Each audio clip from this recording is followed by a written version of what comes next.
Thanks a lot, Mr. Chairman. Mr. Chairman, we're in a constitutional moment. The question's being asked of us in this committee because historically it's been the Senate Judiciary Committee that has been the focal point for the most important political and constitutional debates facing our nation. Just look at the history of this committee. Many of us, before we arrived here, stood in awe of what happened within this committee room time and again in the course of American history. The men and women of this committee were called on over and over again, not just with Supreme Court appointments, but whenever there was an issue of great moment, whether it was Watergate or Iran-Contra, we were there. That's why I wanted to be on this committee.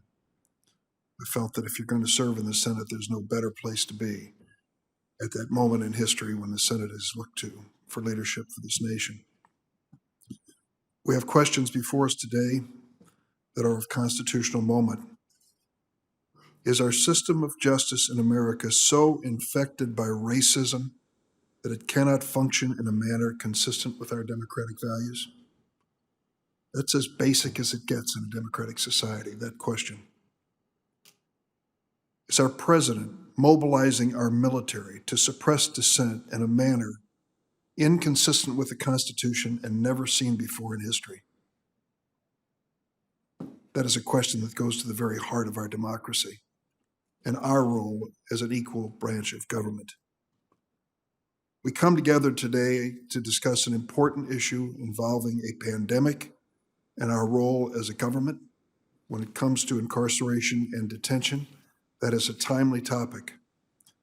But I would urge you, Mr. Chairman, as I'm sure Senator Feinstein has as well, not to overlook the fact that these issues that I just raised, and there are more, really go to the heart of our democracy. So many other things this committee might consider in the days ahead are on the political periphery. They may have had some salience in the political debate of weeks ago or months ago. Today, they are irrelevant. What is relevant is the issue of racism and the enforcement of justice. What is relevant is the question as to how America can be safe and still hold to its democratic values and principles. I thank you for this hearing.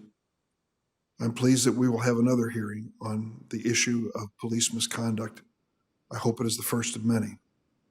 As we've seen in recent days, America still lives in the shadow of its original sin, slavery, and the racism that spawned it. I chaired the Senate Judiciary Subcommittee on Constitution and Civil Rights. We held a hearing on race in America. In December of 2014, I said at the time, when unarmed African-American men and boys are being killed in the streets, we have much work to do. That was 6 years ago. And unfortunately, it's difficult to find any evidence of progress since that hearing. We cannot discuss the issue of incarceration in America without considering the impact of racism. We hold more prisoners by far than any other country in the world.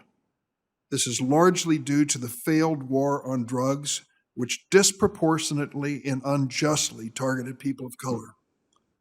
While the majority of illegal drug users and dealers in our country are white, the vast majority of people incarcerated for drug offenses are African American or Latino.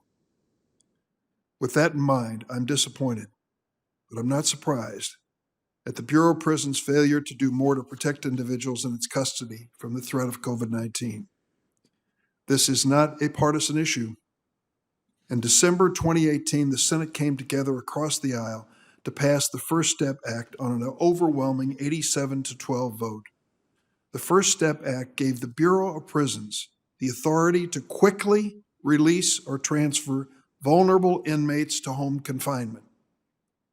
On March the 23rd of this year, Senator Grassley and I joined 12 of our colleagues and sent a letter to Attorney General Barr and Bureau of Prisons Director Carvajal, urging them to use First Step authorities. We saw the cruise ship loading before it left port. At the time of our letter, and that was 10 weeks ago, Only 3 inmates and 3 staff members had tested positive for COVID-19. 2 months later, more than 5,200 inmates and more than 600 staff have tested positive. We know that the infection is rampant. We see the reports every single day. But listen to this number. The rate of infection is 6.6 times higher than the general population in the United States when it comes to our Bureau of Prisons. More than 6 times higher. At the same time, only 2%, Mr. Chairman, of the prison population has been transferred to home confinement. Tragically, at least 68 inmates in Bureau of Prisons custody have died, nearly all of whom had known pre-existing conditions that made them vulnerable. Several were within a few months of being released. One of those preventable deaths was Andrea Highbear.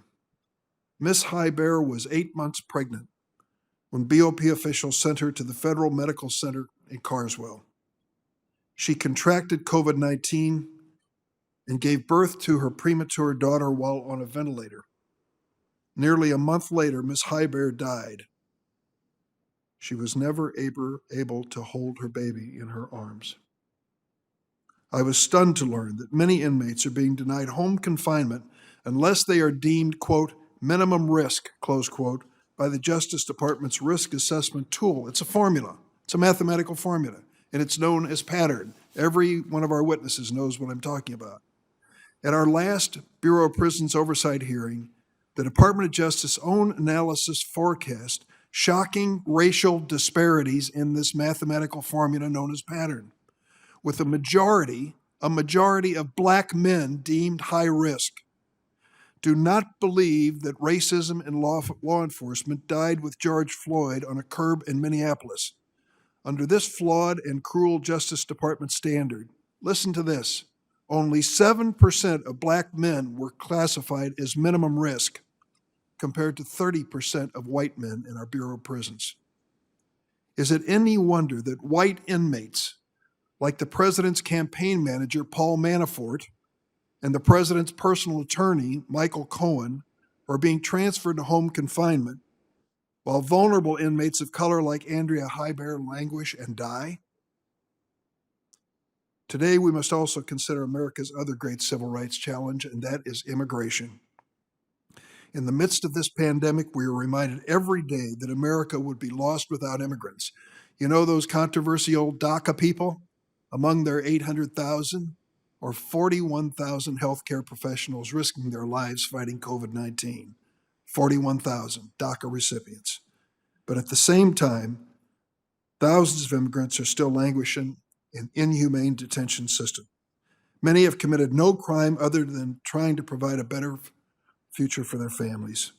ICE could easily transfer them to alternatives to detention, which would be even safer. In mid-March, Dr. Allen, a witness before this committee today, warned that ICE's detention facilities pose, and I quote, an imminent risk to the health and safety of immigration detainees as well as to the public at large. His warning went ignored, and the virus has now spread rapidly through ICE detention facilities. It is clear more oversight is necessary. I joined today in announcing legislation co-sponsored by Senators Klobuchar and Harris to establish an independent ombudsman to oversee federal detention facilities. I hope my colleagues will join me on a bipartisan basis in sponsoring it. Fyodor Dostoevsky once said, "The degree of civilization in a society can be judged by entering its prisons." We cannot ignore the impact of this pandemic on incarcerated individuals. We have to take advantage of smart, safe alternatives to incarceration that are available. By doing so, we can protect communities where these facilities are located, protect the staff who want to go home to their families without bringing a deadly infection with them, and we will save lives. When we turn the key in the lock on the door of a prison or a detention facility, we put our collective knees on the necks of the most vulnerable people in America. The question is, will we be listening to their pleas for life? Thank you, Mr. Chairman.